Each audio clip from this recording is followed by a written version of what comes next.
Idyll von Hans Glückstein. Im kleine Stiebsche schlotzt's und's knarrt, als wann junges Kätzl schnatt. Geräuschvoll läppert's, zieht's und schmatzt, als wann Gummibläsel platzt. Und's gluckert laut, und's schnalzt, und's schluckt, und's grunzt vor Wollust, spautzt und spuckt.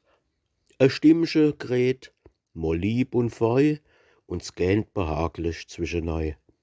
Körperche, das dehnt und streckt sich, und's strampelt, borzelt, rollst und reckt sich. Kleine Paus, und froh und heiter geht's Schlotze, s Schlecke wieder weiter. S Klä herzig Bobbelche, des Griet sei Schoppelche.